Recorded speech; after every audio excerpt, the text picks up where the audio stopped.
नमस्कार, मैं सिरांधा आप सभी दर्शकों का अन्नदाता कार्यक्रम में स्वागत करती हूं। किसान बहुत परिश्रमी होते हैं। वो खेतों में जी तोड़ मेहनत करते हैं, जो अनाज, फल और सब्जियां उगाते हैं। हमारे देश की अर्थव्यवस्था का लगभग समूचा भार उन्हीं के कंधों पर ही है। ऐसे ही भारतीय किसानों को खेती बाड़ी से जुड़ी हुई बहुत सी नई, रोचक और लाभकारी जानकारियां देने के लिए हर रोज सुबह हम आपके साथ आते हैं। तो चलिए कार्यक्रम शुरू करने से पहले देखते हैं क्या है आज के अन्नदाता में। जैविक खेती में किस प्रकार से उपयोगी है वर्मी वॉश, डीकंपोजर और जीवामृत। सरसों की फसल में करें जरूरी कार्य, ले अधिक उपज। आज किसानों का रुझान जैविक खेती की तरफ बढ़ रहा है और किसान कई प्रकार के जैविक खादों का प्रयोग करते हैं, जिसमें वर्मी वॉश, डीकंपोजर और जीवामृत बहुत ही महत्वपूर्ण हैं, जो पौधों की वृद्धि और विकास में सहायक हैं। साथ ही इनके द्वारा कई प्रकार के कीटों का नियंत्रण भी आसानी से होता है। तो किस प्रकार से करें इनका उपयोग, इस बारे में जानकारी दे रहे हैं कृषि विज्ञान केंद्र गोनेडा के विषय विशेषज्ञ डॉक्टर सरदार मल यादव। ये बताना चाहता हूँ कि भारत में विशेष रूप से कीटनाशकों का इतना अंधाधुंध प्रयोग हो रहा है, जिसके कारण से आज हर घर के अंदर किसी न किसी बीमारी के पेशेंट मिल रहे हैं। इसी को ध्यान में रखते हुए हमारे इस केंद्र ने जैविक उत्पादनों के ऊपर ज़्यादा जोर देने की शुरुआत की है। ये जीवामृत भी आप आराम से तैयार कर सकते हो। इसके अंदर ज़्यादा कुछ नहीं है। जो प्रोडक्ट होते हैं अपने खुद के ही, जैसे गुड़ हुआ, बेसन हुआ, ये छोटी छोटी चीज़ें ला करके, गाय का गोबर है, गौमूत्र है, इनको डाल करके, बेसन डाल करके, थोड़ी सी पीपल की मिट्टी, जड़ों की मिट्टी डाली जाती है, उसको डाल के और इसके अंदर डाल दिया जाता है। ये करीब 15-20 दिन में पूर्ण तैयार हो जाता है। इसको देने का तरीका बहुत ही अच्छा है। या तो आप स्प्रे करो, छान करके टंकी के अंदर स्प्रे कर दो, या फिर इसके अंदर ड्राई भी होता है, जिसके अंदर क्या होगा कि 100 किलोग्राम गोबर में 20 किलो गाय गौमूत्र मिला करके भी इसको बनाया जा सकता है। ये भी पेवर जैविक है और फसलों के अंदर काफ़ी फायदेमंद है। जैविक खेती के अंतर्गत बात करें जीवामृत की, तो ये एक अत्यधिक प्रभावशाली जैविक खाद है, जिसे गोबर के साथ पानी में कई और पदार्थों को मिलाकर बनाया जाता है। किसान भाइयों, फसलों और फल बागों में जीवामृत के प्रयोग से होने वाले लाभ इस प्रकार से हैं। जीवामृत सभी फसलों के लिए लाभकारी है। इसमें कई लाभकारी जीवाणु पाए जाते हैं। इसके प्रयोग से फसल की रोग प्रतिरक्षा क्षमता बढ़ती है। इससे भूमि की उर्वरा शक्ति में वृद्धि होती है। जीवामृत से पौधों की वृद्धि विकास अच्छी होती है। जीवामृत के प्रयोग से पैदावार बढ़ती है। जीवामृत के प्रयोग से उगाए गए फल, सब्जी, अनाज देखने में सुंदर और खाने में ज्यादा स्वादिष्ट होते हैं। ये वेस्ट डिकम्पोजर एक इतनी बढ़िया चीज़ आई है। हमारे यहाँ पे तैयार कर रहे हैं हम। करीब 200 लीटर का ये ड्रम होता है। इसके अंदर अपन 2 किलो गुड़ की मात्रा डालो, 1 किलो बेसन, और इसको पूरा भर दो। उसके अलावा एक 20 रुपए की शीशी आती है गाजियाबाद में, जिसमें 20 ml के आसपास वो प्रोडक्ट आता है, उसको डाल दिया जाता है। अगर वहाँ से नहीं ला सको तो जिसके यहाँ तैयार है, जैसे अब हमने यहाँ तैयार कर लिया, इसमें से करीब आधा लीटर लेकर के और दूसरे ड्रम में डाल दो। ये जावण के रूप में काम करता है। ये 8-10 दिन के बाद में, तैयार होने के बाद में, इसमें ड्रम में जैसा आप देख रहे हो सफ़ेद दूधिया सा तैयार हो जाता है। ये 8-10 दिन में पूर्णतया तैयार हो जाता है। जैसे इसके ऊपर दूध या फफूंद के रूप में ऊपर आ जाए, इसके ऊपर समझ लेना चाहिए कि ये पूरा तैयार है। वेस्ट डीकंपोजर क्या है?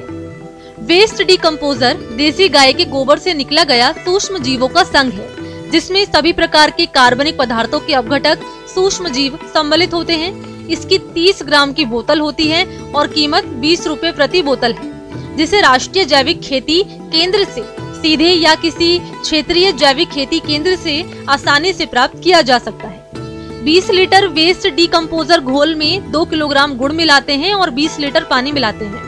इस प्रकार किसान जीवन भर के लिए इस वेस्ट डीकंपोजर से लगातार घोल को तैयार कर उपयोग में ले सकते हैं। डीकंपोजर के प्रयोग से अनेक फायदे होते हैं।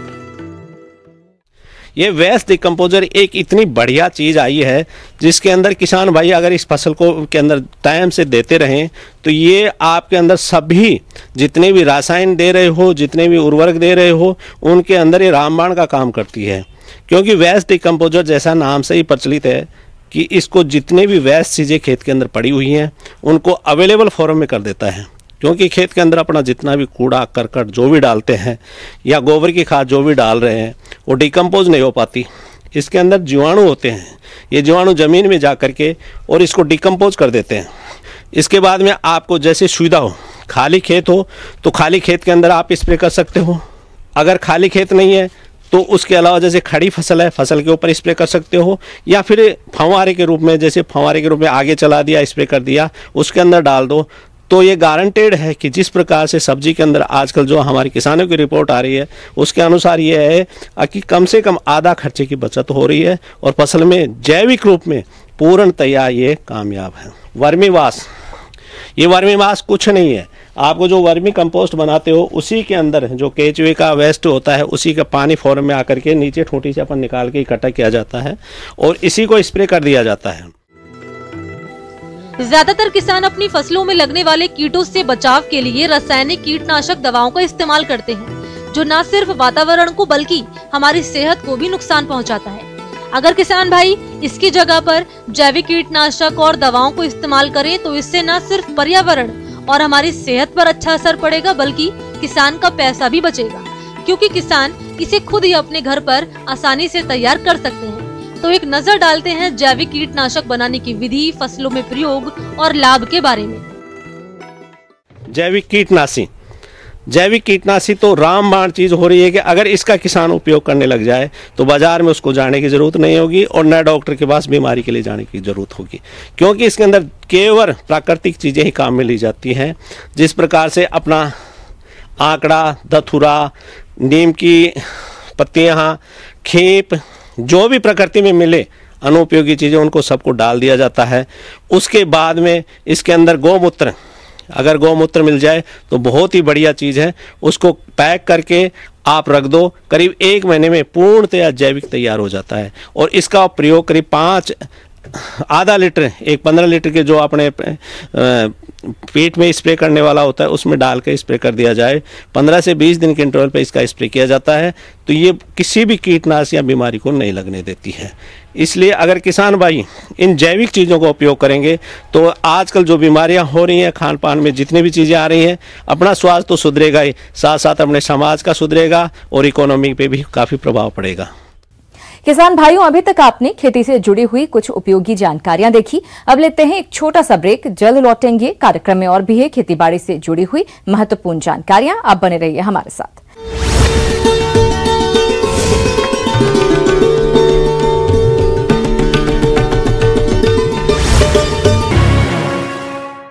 ब्रेक के बाद आप सभी दर्शकों का अन्नदाता में एक बार फिर से स्वागत है। चलिए अब रुख करते हैं अगली कड़ी की ओर। अपने राज्य में सरसों की खेती बड़े पैमाने पर की जाती है और जिन किसानों ने सरसों की फसल लगा रखी है उनको फसल से अच्छा उत्पादन लेने के लिए कुछ जरूरी कार्यों को करना होगा। तो सरसों की फसल में इस समय कौन कौन से कार्यों को करें, आइए जानते हैं गोविंदगढ़ के कृषि पर्यवेक्षक JS नथावत से। प्रमुख तिलहनी फसलों में सरसों फसल का विशेष योगदान है। सरसों जो है वो रबी की तिलहन की मुख्य फसल है। साथ ही पैदावार को बढ़ाने के लिए भी अपन जो है इसमें सिंचाई जो है वो समय समय पर देते रहे हैं। सिंचाई जो है वो विशेष तौर से जब इसके डांकले बनने लगे ना उस टाइम में ज़रूर करावें। और दूसरी फलियां बने जब, तो इससे क्या है कि फलियां अच्छी होगी, सरसों में फुटान अच्छी होगी, साथ ही साथ ये जो है वो अच्छी पैदावार लेते हुए अच्छी अपन को जो है पैदावार देगी। और इसमें वर्तमान में जो है विशेष तौर से अपन जो है ध्यान रखें, एक तो पाले का ध्यान रखना है, दूसरा क्या है कि मौसम की खराब स्थिति के कारण या फिर बदल हो जाएंगे और क्लाइमेट में मॉइस्चर ह्यूमिडिटी ज़्यादा बढ़ जाएगी, तो इसमें क्या है कि चेपा आने की संभावना रहती है। सरसों की फसल में माहू कीट, जिसे हमारे कुछ किसान भाई चेपा तथा एफिड के नाम से भी जानते हैं। ये कीट हल्के हरे पीले रंग का 1 से 1.5 मिलीमीटर लंबा होता है। इसके प्रौढ़ एवं शिशु पत्तियों की निचली सतह और फूलों की टहनियों पर समूह में पाए जाते हैं। इसका प्रकोप जब फसल पर फूल बनने शुरू होते हैं तब होता है और ये मार्च महीने तक बना रहता है। प्रौढ़ व शिशु पौधों के विभिन्न भागों से रस चूसकर नुकसान पहुंचाते हैं। फसल पर इस कीट का लगातार आक्रमण रहने पर पौधों के विभिन्न भाग चिपचिपे हो जाते हैं, जिन पर काला कवक लग जाता है। परिणाम स्वरूप पौधों की भोजन बनाने की क्षमता कम हो जाती है, जिससे पैदावार में कमी आती है। कीट ग्रसित पौधों की वृद्धि रुक जाती है और इसके चलते कभी कभी तो फलियां भी नहीं लगती, और अगर लगती है तो उनमें दाने पिचके और छोटे बनते हैं। चेपा अगर आ जाता है तो अपन जो है वो इसमें क्यूनाल फोस पाउडर 25 किलो प्रति हेक्टेयर की दर से छिड़काव करवाएं। माहू कीट के नियंत्रण के लिए नीम तेल 5 मिलीलीटर प्रति लीटर पानी की दर से घोल बनाकर फसल पर छिड़काव करें। इसके अलावा रासायनिक दवाओं में डाईमेथोएट 30 EC या मेलाथियान 1 मिलीलीटर प्रति लीटर पानी की दर से घोल बनाकर फसल पर छिड़काव करें, और यदि एक बार फसल में छिड़काव करने पर नियंत्रण नहीं होता तो दूसरा छिड़काव 10 से 15 दिन के अंतराल पर दोहराएं। साथ ही साथ अपन ये भी देखें कि कहीं इस फसल में आगे मतलब सफेद रोली के स्पॉट्स तो नहीं है। अगर सफेद रोली की भी संभावना रहती है, कई बार अपन देखते हैं पत्तों पे जो है वो सफेद सफेद सफेद सफेद सा पाउडर आता है, और उस पाउडर के कारण आगे चल के उसकी टहनियाँ और फलियाँ ये कुरूपता ले लेती है, टेढ़ी मेढ़ी हो जाती हैं। इसके लिए अपन को जो है डाइथेन M45 दवा का एक बार ऊपर से जो है छिड़काव करवा दें। अपन को ये थोड़ा सा एहसास हो जाए भाई चलो ठीक है रोली की अब पनप रही है, तो इसकी रोकथाम के लिए अपन पूर्ण रूपेण ध्यान दें। साथ ही पाले का भी ध्यान रखें। अगर जब पाला पड़ने की संभावना है, जैसे शाम को दिन भर हवा चलने के बाद शाम को अगर जब हवा बंद हो जाती है तो अपन ये मान लेते हैं करीब करीब पाले की संभावना है। सरसों में विशेष तौर से अपन ये देखते हैं कि आगे जलने के बाद जो ही अपने जो पाला पड़ता है तो फलियां जो है वो सूखी सूखी सी सफ़ेद सफ़ेद रंग में नजर आती है। तो इसके बाद जो है अपने पास किसी तरह का कोई इलाज नहीं रहता, तो इसका ध्यान रखते हुए अपन जो है तो पहले से ही पाले का इंतजाम कर लें तो थोड़ा अपन समझ जाएंगे अपनी फसल अच्छी होगी। तो उससे पहले अपन जो है वो 0.1% सल्फ्यूरिक एसिड का एक बार स्प्रे करवा दें उस पर, जिससे क्या है कि पाले की क्षति नहीं होगी। साथ ही अपन जो है उत्तर पश्चिमी सीमा पर थोड़ी सी धुआं कर दें, जिससे भी पाला की संभावना कम रहती है। साथ ही साथ अपन ये भी ध्यान दें कि आवारा पशु जो है वो इसको नुकसान नहीं पहुंचाएं। इसके लिए तारबंदी जरूरी है, और इसकी जो अनुदान सीमा है वो करीब 40,000 रुपये के करीबन है पर हेक्टर। इस तारबंदी में भी क्या है कि सामूहिक रूप से किसान जो है वो अनुदान ले सकते हैं और अपनी फसल को जो है सुरक्षित रख सकते हैं। आगे और भी खेती बाड़ी से जुड़ी हुई बहुत सी रोचक जानकारियां, लेकिन यहां पर रुकेंगे एक और ब्रेक के लिए। जल्द हाजिर होते हैं।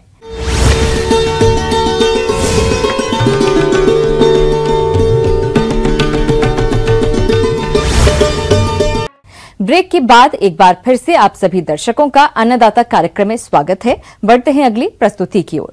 मौसम के अनुसार प्रबंधनों पर ही टिकी है आपकी खेती बाड़ी, इसलिए मौसम पूर्वानुमान और उस पर आधारित साप्ताहिक कृषि सलाह इस प्रकार है। ग्रामीण कृषि मौसम सेवा भारत सरकार एवं कृषि विज्ञान केंद्र संघरिया द्वारा भेजे गए मौसम पूर्वानुमान के आधार पर जिला हनुमानगढ़ में आने वाले दिनों में न्यूनतम तापमान में विशेष परिवर्तन नहीं होने तथा शीतलहर, बादलों की आवाजाही और मौसम शुष्क रहने की संभावना है।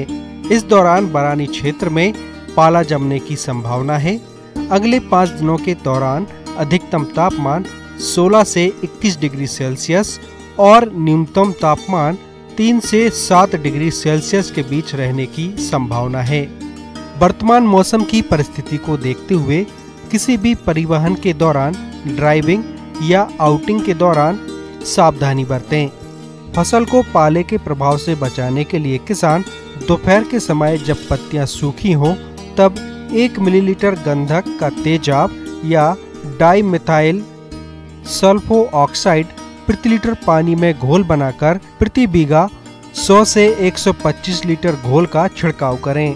खेत में उत्तरी पश्चिमी मेड़ पर कूड़ा करकट जलाकर धुआं करें। यदि सिंचाई की सुविधा हो तो हल्की सिंचाई कर सकते हैं।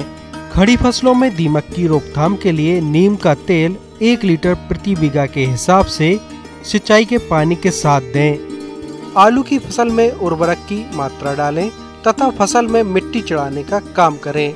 हवा में अधिक नमी होने के कारण आलू तथा टमाटर में झुलसा रोग होने की संभावना है। अतः इसकी निगरानी करें और लक्षण दिखाई देते ही कार्बेंडाजिम 1 ग्राम दवा या डाइथेन M45 2 ग्राम दवा प्रति लीटर पानी की दर से घोल बनाकर छिड़काव करें।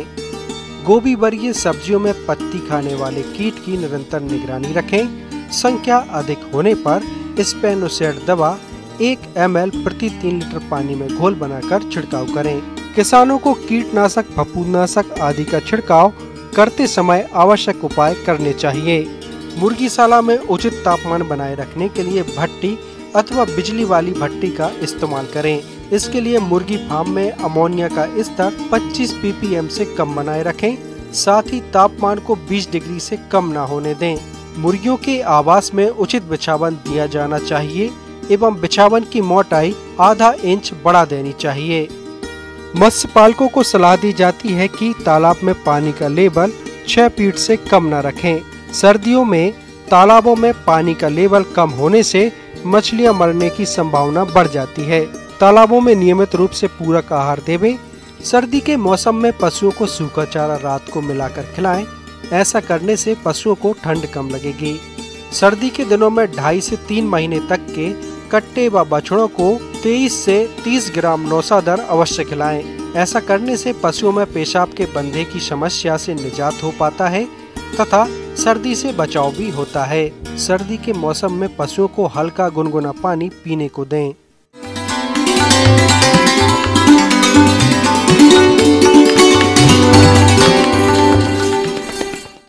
अन्नदाता हेल्पलाइन निःशुल्क फोन संपर्क सेवा के माध्यम से आपके द्वारा पूछे गए प्रश्नों में से 1 या 2 महत्वपूर्ण प्रश्न को हम अपने कार्यक्रम में शामिल करते हैं। इसी के तहत आज का चयनित प्रश्न और उसका जवाब इस प्रकार है। अन्नदाता निःशुल्क फोन संपर्क सेवा के माध्यम से पूछे गए प्रश्नों में से आज हमने जिस प्रश्न को कार्यक्रम में शामिल किया है उसे पूछा है ग्राम झोटवाड़ा, जिला जयपुर के कृषक मनोज शर्मा ने। आप पोषण आहार वाटिका बनाने के बारे में जानकारी चाहते हैं तो मनोज शर्मा जी, आपकी जानकारी के लिए प्रस्तुत है कार्यक्रम का ये अंश। पोषण वाटिका जिसे हम गृह वाटिका, टेरेस गार्डन या जो बालकनी में हम सब्जियों को उगाते हैं, घर के पास जो जगह होती है उसका उपयोग करके हम डेली उपयोग में जो सब्जियां उपयोग होती हैं उनको लगाते हैं और उनका उपयोग करते हैं। पोषण वाटिका क्यों लगाना ज़रूरी है और इसके क्या फ़ायदे हैं? तो सबसे पहले हमें पोषण वाटिका के थ्रू जैविक सब्जियां प्राप्त होती हैं। दूसरा, हमें ताज़ी और गुणवत्ता यूज़ जिसमें हमें पोषक तत्व अच्छी मात्रा में पाए जाते हैं वो सब्जियां मिलती हैं, आसानी से मिलती हैं, घर में लगी है, घर के आसपास लगी, जब उपयोग हुआ तब हम उसको तोड़ के आसानी से उपयोग कर सकते हैं। घर में उगाते हैं तो हमारा एक मनोरंजन का भी काम करता है।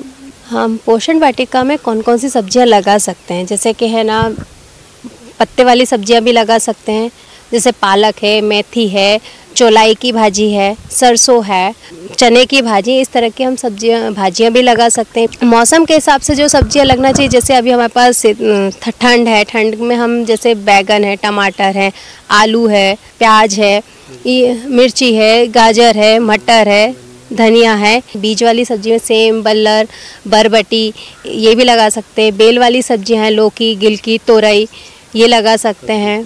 कद्दू है ये लगा सकते हैं। और फलों में जिसमें हम नींबू के, केला, आंवला, अमरूद, जाम, जामुन, इस तरह से जो पौधे हैं उनको हम लगा सकते हैं और उनका उपयोग कर सकते हैं। किचन या टेरेस गार्डन के लिए ऐसे स्थान का चयन करें। छत के ऊपर, बरामदा या खिड़की के छज्जे, घर में खुले स्थान जहां पर सूर्य की रोशनी तथा पानी की सप्लाई की सुविधा हो, वहां पर किचन एवं टेरेस गार्डन बेहतरीन ढंग से स्थापित कर सकते हैं, क्योंकि पौधे सूर्य की रोशनी एवं पानी प्राप्त कर अच्छी गुणवत्ता की सब्जियों एवं फलों का उत्पादन देते हैं। सबसे पहले हम स्थान का चयन करते हैं कि हमारा स्थान कैसा होना चाहिए पोषण वाटिका को बनाने के लिए। तो हमारी आवश्यकता कैसी है, हम उस हिसाब से अपने स्थान का चयन करते हैं। हमारे पास अगर जगह उपलब्ध है तो हम ज़मीन पे बनाएंगे, अच्छी जगह रहेगी। अगर जगह नहीं है तो हम उसको बालकनी में भी लगा सकते हैं, स्टैंड गमलों में लगा सकते हैं। अगर हमारे पास छत है तो हम छत पे भी लगा सकते हैं। वो 250 स्क्वायर फीट की जगह सफिशिएंट होती है 5 लोगों के लिए। फिर क्या क्या ज़रूरतें होती हैं उसमें, जैसे हमारे पास गेती है, फावड़ा है, पानी देने के लिए झारा है, खुरपी है, ये जो छोटी छोटी चीज़ें हम उसका अरेंजमेंट करते हैं कि वो भी हमारी व्यवस्थित हो। पोषण वाटिका को बनाने के लिए किचन गार्डन बना रहे हैं हम या टेरेस गार्डन बना रहे हैं, उसमें सबसे पहले महत्वपूर्ण होता है मिट्टी को किस तरह से हम तैयार करें। 3 भाग आपका मिट्टी और 1 भाग गोबर का। अगर ज़्यादा मिट्टी चिकनी है तो उसमें हम 1 भाग रेत का भी मिला के और उस तरह से हम इस मिट्टी को तैयार करते हैं। और जब भी हम मिट्टी को भरने के लिए या तो गमले में लगा रहे हैं तो गमले में देखें कि वो उसमें पानी निकालने के लिए नीचे जो एक छेद होता है वो हो प्रॉपर हो, या हमारे पास गमले नहीं है, हम क्यारी बनानी है तो हम क्यारी में भी वो मिट्टी का मेड़ बना के बीच में क्यारी बनाएं और उस तरह से मिट्टी को वो मिट्टी जो हमने तैयार करी है वो रखें।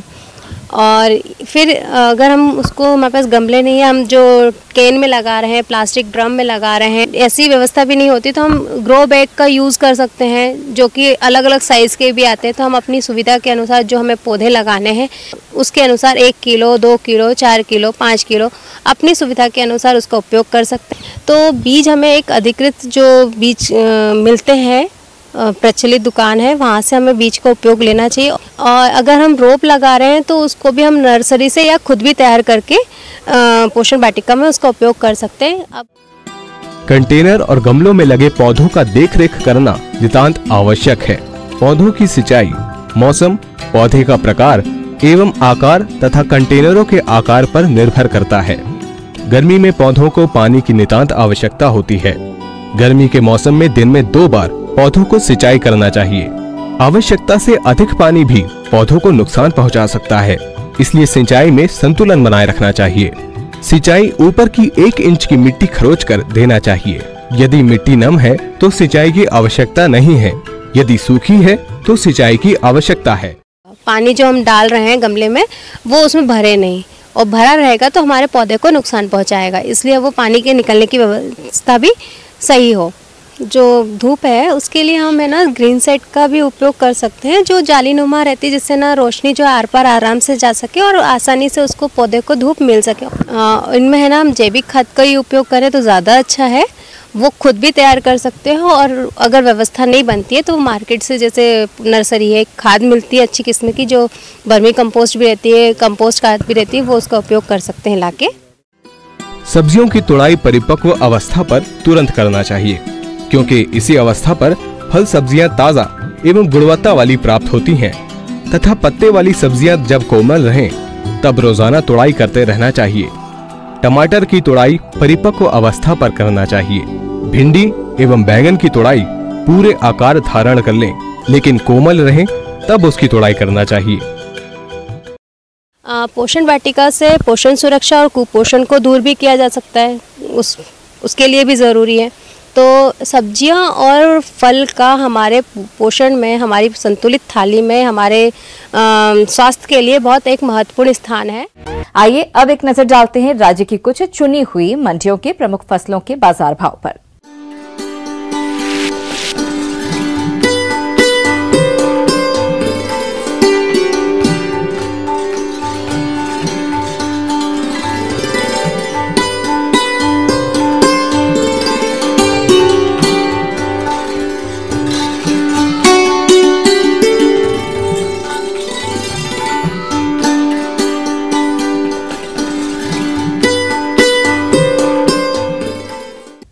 किसान भाइयों, अन्नदाता आपकी सेवा के लिए संकल्परत है। कृषि संबंधित समस्या और सुझावों के लिए आप हमें इस पते पर संपर्क कर सकते हैं। प्रोड्यूसर अन्नदाता, news 18 Rajasthan, Ramoji film city, Hyderabad 501512। साथ ही आप हमें ईमेल भी कर सकते हैं। हमारा ईमेल है p18annadatarajaasthan@nw18.com। इसके अतिरिक्त आप हमें निःशुल्क हेल्पलाइन नंबर 180041921555 पर सोमवार से शनिवार सुबह 10 बजे से शाम 4 बजे के बीच संपर्क कर सकते हैं। किसान भाइयों, अब समय हो रहा है आपसे विदा लेने का, तो हमारी पूरी अन्नदाता टीम को दीजिए इजाजत। कल फिर आपसे मुलाकात होगी कृषि संबंधित कुछ और महत्वपूर्ण जानकारियों के साथ। नमस्कार।